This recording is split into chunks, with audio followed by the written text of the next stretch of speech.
ఉంది. అలానే బాపట్ల పరిధి అంటే ఇవి గుంటూరు పార్లమెంట్‌కి సంబంధించి. అలానే బాపట్ల పార్లమెంట్‌కి సంబంధించి చీరాల కూడా గట్టిగానే అడుగుతున్నట్టు తెలుస్తుంది. చీరాలలో కూడా బాగానే ఉంది. ప్రస్తుతం ఆయన టీడీపీ తరపున కరణం బలరాం గారైతే ఎమ్మెల్యేగా ఆడ గెలవడం చూసాం. ఆడ జనసేన కూడా కొంచెం పట్టయితే ఉంది. అలానే ఒంగోలు లోక్సభకు సంబంధించి ఎంపీకి సంబంధించి ఆ పరిధిలో చూస్తే మనం ఇంకా దర్శి కొంచెం స్ట్రాంగ్‌గానే కనిపించింది. లాస్ట్ టైం కూడా కొన్ని ఓట్లయితే మంచిగా రావడం చూసాం. అలానే గిద్దలూరు అది ప్రజారాజ్యం ఉన్నప్పుడు కూడా గిద్దలూరు నుంచి గెలవడం చూసాం ఎమ్మెల్యేగా అయితే. అక్కడ కూడా మంచిగా అయితే కొంచెం స్ట్రాంగ్గా ఉంది. అది కూడా జనసేనకి ఇచ్చే అవకాశం తెలుస్తుంది. దర్శి గిద్దలూరు ఆల్మోస్ట్ కన్ఫర్మ్ అయినట్టు తెలుస్తుంది.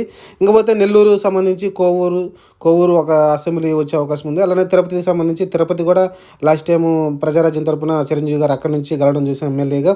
అలానే రాజంపేట పరిధి నుంచి వచ్చేసి రాజంపేట అలానే మదనపల్లి ఈ 2 సీట్లు అయితే ఇచ్చేలా కనిపిస్తుంది. అలానే నంద్యాలకు సంబంధించి నంద్యాల వచ్చేసి ఆళ్ళగడ్డ అలానే అనంతపురం నుంచి వచ్చేసి గుంతకల్లు అనంతపురం